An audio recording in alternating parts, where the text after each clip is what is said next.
a completely unhinged Joe Mazzulla moment that I completely missed. We're going to talk about that. Plus, how do you unlock the half-court offense and Kristaps Porzingis? It's all right now on the Locked On Celtics podcast. Yup. Beantown, be ever ready. Recognize the city of champs. Back to back, if I say it, it's stamped. Locked on number 19, the best one, the next one. Juice loose in your pool now for the next run. It's the C's, who else could it be? What they gon' say now? Screaming like JT, Karalis, recap the madness. Every game, every practice. Best daily pod, no cap like Brad Beckett. Clutch like Drew to KP, tap in daily. Prime time, dapping D White on the sideline. Raining Jace, how it started, raising business, how we finished. Locked on Celtics pod, home of the winners. Hey there, welcome back to the Locked On Celtics podcast, right here on the Locked On Podcast Network. It's your team every day. I get you covered every Monday through Friday. Bonus podcast when they play, like Friday night in Orlando. I will be in Orlando. I'm traveling to all of the playoff games now. So make sure you're subscribed to get the insider look at the Celtics for free every day. Watch the show on YouTube, get into the comment section there, share your thoughts with me. I'm John Karalis, a beat writer for Boston Sports Journal. I've been covering the Celtics for about 20 years now. Today's show is brought to you by FanDuel. Place your first $5 bet. You can win up to $250 in bonus bets if that first bet wins. Later on today, on today's show, we're going to get into the half-court offense and unlocking Kristaps Porzingis, unlocking both. I think they're very simple things the Celtics can do, but they need to do them. Also, I think Kristaps Porzingis is going to benefit from the time change. The 3:30 start, I think, was a problem. We'll discuss all of that stuff. But I have to start with the moment that I missed because I was there live. I didn't see it on TV. Jayson Tatum falling, seemingly getting hurt, and Joe Mazzulla showing zero sympathy whatsoever. And I was going to do this podcast by myself today. It was going to be all strategy, and then I was going to have Tom Westerholm on tomorrow to really get into like a game 2 preview.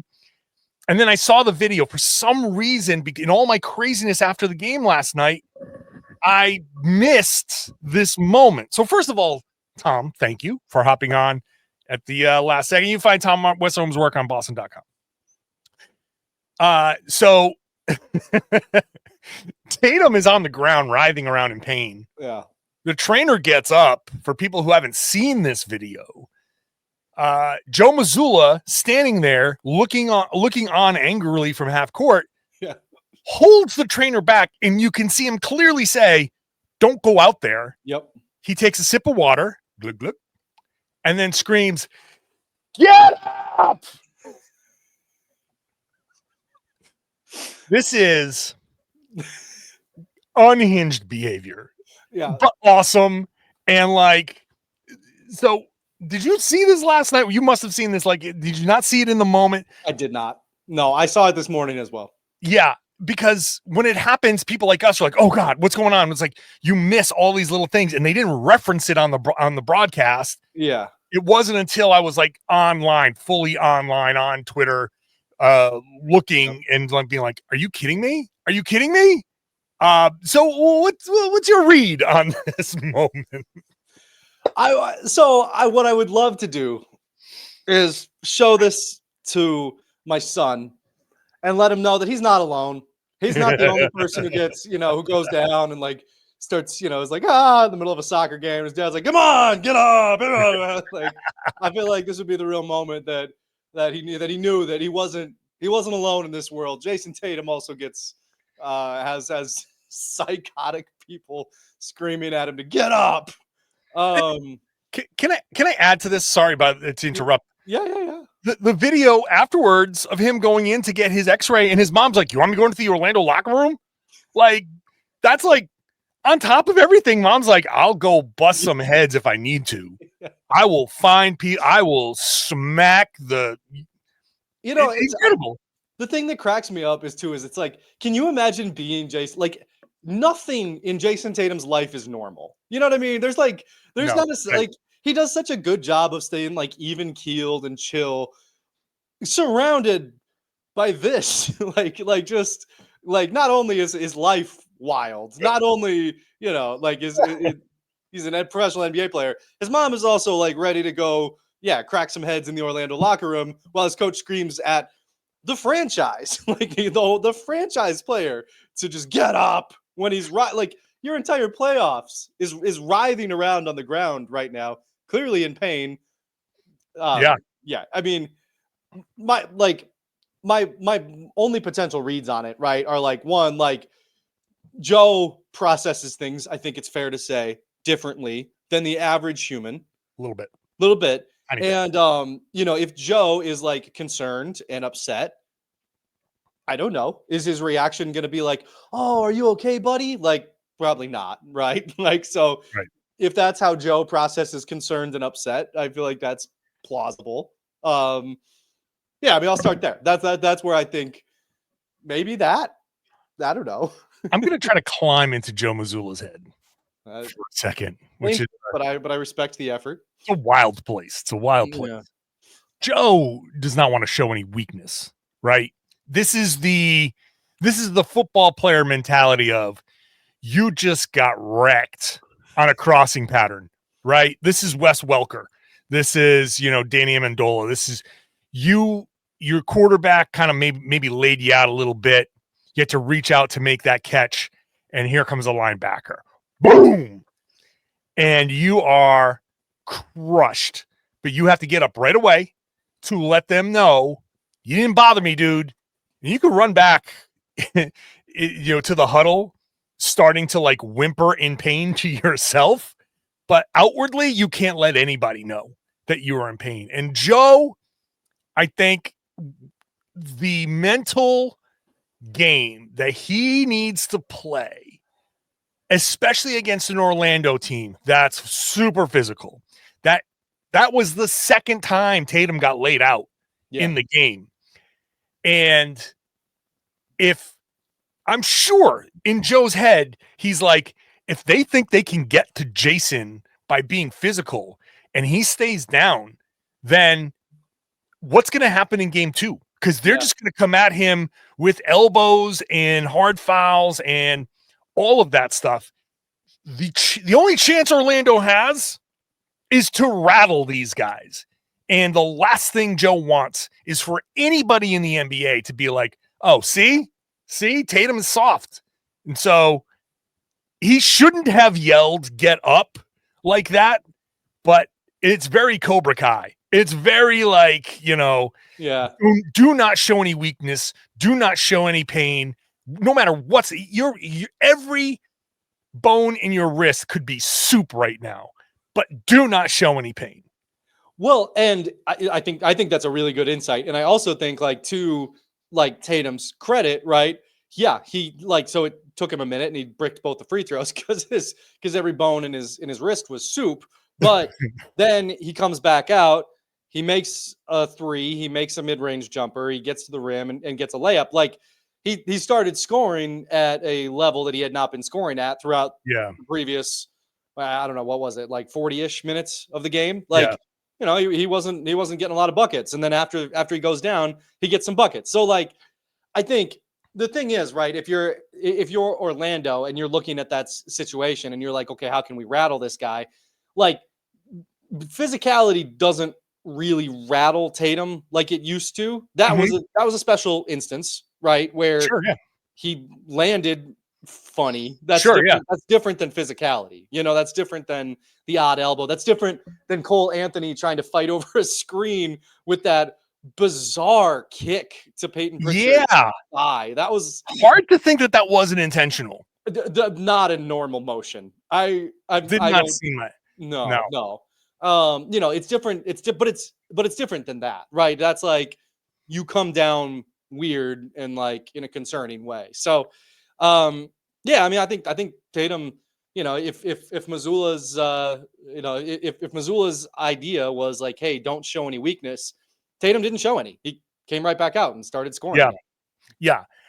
And that's fine. But Joe, to Joe, every second on the floor is a sign of weakness, right? Hitting the floor through no fault of your own is a sign of weakness because you did not remain standing. Yeah, you let yourself get knocked down. You let yourself get knocked down. Yeah. And every second you stay down multiplies it. Now you're twice as weak. Now you're 3 times as weak. Now you're 4 times as weak. Now it's time for me to yell, get up. Yeah. Like, come on. Like he's like in the corner in slow motion in a Rocky movie, and the ref is counting, and it's just like, get up. Like, get up. Like that. I mean, it was hilarious. It's going to make for a great meme. Yeah. It's going to be used like somehow the Celtics social team has to use that in like somehow in a montage. But yeah, let's real quick. I love the idea of Joe just hallucinating a ref going 1, yeah, 2, 3, like thinking that he has to yell like, get up. They're gonna count us out. We're gonna be out of the playoffs. Get up. Like, WrestleMania was last night. So maybe he thought like John Cena was trying to like win his championship, and he was like, I don't know, man. Shout out to John Cena for winning the 17th championship. A little wrestling knowledge over here. I had WrestleMania on while I was writing my stuff last night. So if it sucked, that's why. So, all right, let's fold some of this in, because the physicality plays into the half court offense, and I need the Celtics to unlock some of their half court offense. We'll talk about that when we come back. Today's show is brought to you by FanDuel. FanDuel wants to give you free money in bonus bets if you sign up and take advantage of this during the NBA playoffs, which is a great time to hop onto FanDuel. If you're a new customer, you place a $5 bet, and it could be any $5 bet. Make it a good one. Make it an easy one. Bet on the Celtics to win. Bet on the Celtics to win this series. Place $5 on it, because when you win, you get $250 in bonus bets. So that's it. It's very simple. FanDuel makes it so easy because you can pick your favorite team. You can dive into player props, 3-pointers, steals, assists. FanDuel has a ton of ways you can bet your favorite player props. After the game tips off, you can combine live prop bets into a same game parlay. You combine those things, the parlay can get you a chance to win pretty big. So head on over to FanDuel.com, claim your $250 in bonus bets today. Make sure when you sign up, you use the tools that are available. They have them right there as soon as you log in. Set your limit, set your budget. Make sure you're only betting what you can afford to lose, just in case something crazy happens, so you can come back and have some more fun later. Gamble responsibly at FanDuel.com and claim those $250 in bonus bets. Thank you for making a Locked On Celtics your first listen every day. Go check out Locked On Magic. Make them your second listen. Philip Rossman-Reich does a great job. He was on the show last week previewing. This is a great network because you can always get the opposing team's take. So listen to his take after you listen to my take, and you can get a sense of both sides, what they like, what he likes, what he didn't like. And this way you get a real good sense of the series. All right, let's get into this half-court offense, because the physicality, their best defense, we talked about this last week, they're going to challenge the refs to call a lot of stuff. Yeah. And some of the handsy stuff, maybe they missed that Cole Anthony play was weird. And there are definitely people in the comment section that say Orlando's dirty. And their biggest fear is that they're going to play kind of like dirty or towing the line of dirty play. And somebody's going to get hurt and it's going to impact them. So the Celtics can't get themselves into those positions. They can't let themselves get into those positions. And to me, Tom, the Celtics can't just sit there, call for mismatches, and just try to attack them one-on-one. It's not always going to work. Maybe down the stretch, if you're nursing a 15-point lead, you can start to mismatch hunt a little bit to try to drain the clock. You don't even want to do that too much, but I understand that. Watching the game again, I saw Tatum and Brown get a little too sucked into the one-on-one stuff, which Orlando is great at, because they not only show you mismatches and you're like, hey, don't you want to attack this? They take away passing lanes. The Celtics have to make sure when they're driving, they're getting off the ball early. Tatum has to, whenever there's a kick out, he has to take every single one. If there's ever a tiebreaker between should I drive or should I pass, even if he's like, I've got this guy one-on-one, I say always pass to that corner, always kick it out, because that's going to open up a ton. those layups are going to be more contested than you think. Contested layups are so low percentage. It's the thing that Joe probably hates the most other than staying down after you get hit. I think the focus for the half court has to be initial drive, but just spray and get Orlando into rotation, get their defense moving, because I saw too much of Orlando just standing there and growing roots, and that's not going to get the job done. Well, and just even going simpler than that, even, right? It's like if you drive, the longer that you have the ball in your hand and you're in motion, the more chances there are for you to get smacked, for you to get pushed in midair if you go up for a layup or whatever it is. Like, if you pass, they're just running around chasing you. Like, you can't do much about that physicality wise. So yeah, no, I mean, keep moving the ball. That's like, it's good offense and physically safe, like a nice twofer.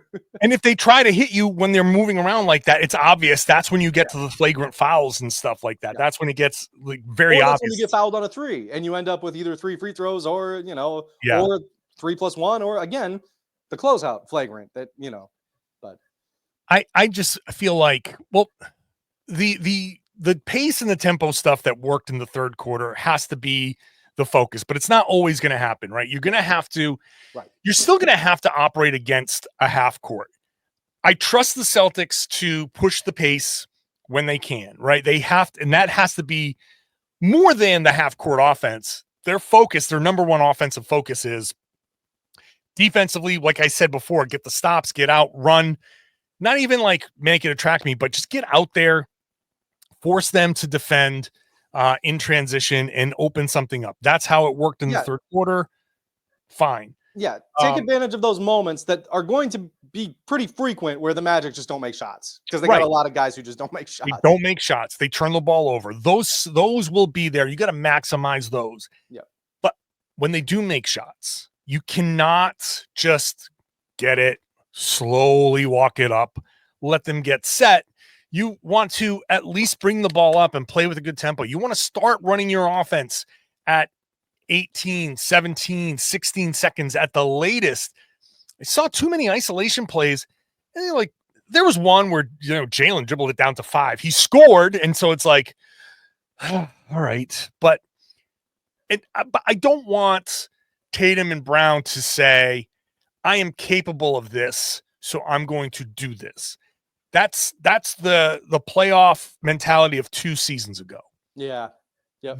The playoff mentality of now is make the defense react to you because you're Jayson Tatum, because you're Jaylen Brown. And as soon as they do, then the ball goes. And trust that guy in the corner is going to, fake or, deck it or swing it. And that next guy is going to see an opening and maybe he drives. If it's Al in the corner and it's a swing to Holiday and Holiday drives it, maybe there's a, Porzingis who's set up in the other corner, comes in baseline and gets an alley-oop. Like you can find other ways to score. Just make that defense work, make them make decisions. That's what I want to see. And for Porzingis, as we move into unlocking Porzingis, I think he just needs to read the game a little bit better. I think everybody, Tatum, Brown, Porzingis, for the most part, I'll end this segment like this. I felt like this game 1 kind of almost served as a reminder that this isn't the regular season anymore, that they had so much time where it didn't matter. It's like getting calibrated. I always talk about the junk ball pitcher, and now you're seeing the fastball. Like, this is their first time through the order that they're like, oh, wait, okay, playoff intensity, right. This is the playoffs. I think that game 1, maybe its best takeaway is, okay, yep, playoffs, got it. Game 2, playoff mentality from the beginning. So let's get into Porzingis. Or do you have a point to make before we go to break? No, I think that's right. And I think it's funny, right? Because the Celtics, they did keep their intensity high enough and were professional throughout that stretch of games that didn't matter. And so then when the playoffs do roll around, yeah, you give up 18 points in the first quarter. Like, it didn't take them that long to adjust to it. 3 of the quarters they gave up less than 20 points. There was that second quarter where it was like, okay, guys, no, that's not how you should not be playing offense like that. And then they didn't the rest of the way. So it's like, yeah, I mean, once again, just a very professional basketball team. I know I'm talking about it like they didn't win by almost 20 and didn't have like an 18-point lead or anything like that. No, but I mean, your point is right. It's just interesting how good this team is and how professional and veteran they are at this stage. Because they were able to flip that switch pretty quick. So I said before, I'll say it again. I think Kristaps Porzingis. So I think 3:30 in the afternoon might not be great for Kristaps Porzingis. I'll explain why next.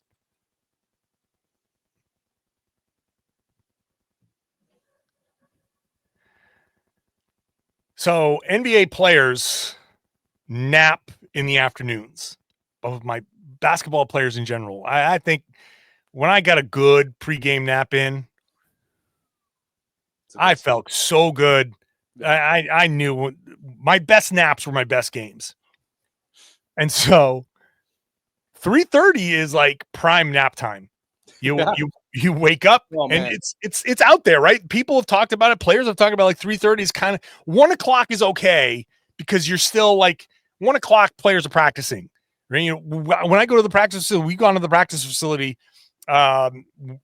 we'd be wrapping up our interviews right around 1. So it's still feasible that you're on the court. Yeah. 3:30, you're getting home and it's like, all right, let me just glass of milk and a cookie and go to sleep for 2 hours. So I watched Porzingis closely on my rewatch and I was like, this dude really looks like he's half asleep. Yeah. He like some of the reads he was making. I'm like, why are you rolling? And I tweeted this out. There's a play where you run a pick and roll, empty corner pick and roll, and you're just diving into the teeth of the defense. Why not pop out to the break? And 2 guys went with Derek White, and I was like, just a little hook pass over to Porzingis. And he's going to at least draw 2. You can shoot that. Somebody can cut. Like there's so many things you can do there. Why are you? And it ended up being a Porzingis turnover. The picks that he was setting, he looks like Logie. He just, okay, I'm going to do this. He's just kind of like not 100%. So my number 1 takeaway, 7 p.m. start, I think might be enough to kind of like get maximum Porzingis. Maximum Derek. Maximum. Yeah.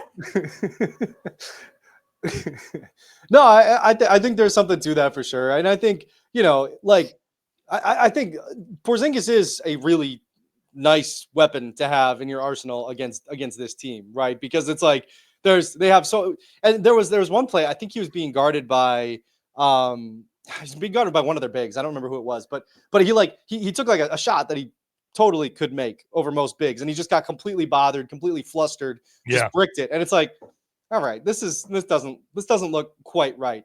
I think having that, Porzingis is a physical presence who can out physical in some ways a very physical team. Like he's not obviously like gonna muscle them, but he's so much taller and is so much longer, and it's just like they're used to being the big and tall and physical guys. Like the Celtics have one too who can do a lot of stuff. Like I think honestly, I think you go up and down the Celtics lineup and you look at that game 1, that's a game that the Magic have to steal if they're gonna, if they wanted to be like up by 1 at the half. Up by 1 at the half.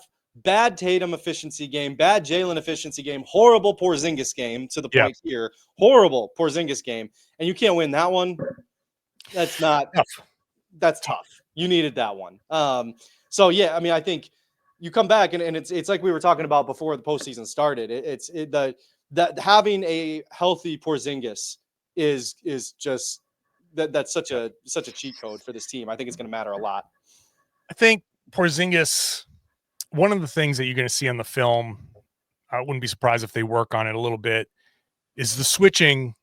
Orlando loves to switch, and they don't care about the mismatch that they throw at you because they want you to try and attack that mismatch because there's a ton of help and packing the paint behind that. So one thing I want to see with Porzingis is I want to see a lot of like re-screening, flipping the screen, screening your own man. So I forget who was guarding whom, but like if Anthony Black is on Jayson Tatum, let's say, and Wendell Carter Jr. is on Porzingis, and they want to get Tatum on the Wendell Carter matchup. Okay, they'll switch and they'll say, okay, well, here's Anthony Black. Here's a small guy that, okay, so you can go ahead, post them up. Take your free throw line jumper, posting him up. That's fine because it's not a 3. It's not a Celtics 3.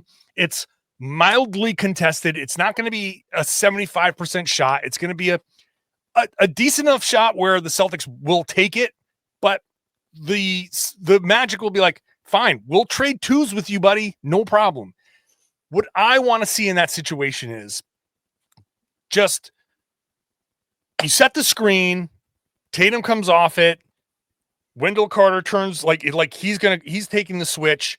Just turn around and screen Anthony Black again and have Tatum come around. Because now it's like, well, I've switched Carter, like I've switched onto Tatum. I'm going to go with him. And you get the other guy who's like, well, now I'm switching back. And now they both go with Tatum. So you have the potential for like 2 guys to go with the ball handler. Now Porzingis pops and he gets an open look from an above the break 3 where if one, like you're not going to block that shot, you're going to get a good look. If somebody messes up, you have at least more of an opportunity to create an opening. I want to see that kind of stuff. And on top of Porzingis just needs to make better reads. I want the Celtics to get more creative against these switches and either do that or slip screens. You can slip screens, get into the middle, short roll it, and then spray it into the corner. Like you can do a lot of different things. You can do it with Luke Cornett. Like Luke Cornett would be a great person to like, he's great at slipping these screens. Like, don't be afraid to do that and get into the middle of the paint. But I think little tweaks like that with Porzingis can get him some shots. I think Porzingis is super important in pumping up that 3-point volume, getting 45 3-pointers up. That's like, I want to see 90 field goal attempts. I said in last night's podcast, 90 field goal attempts, 45 3-point attempts. That's what I want to see from the Celtics against this Magic defense. That to me is blowout city.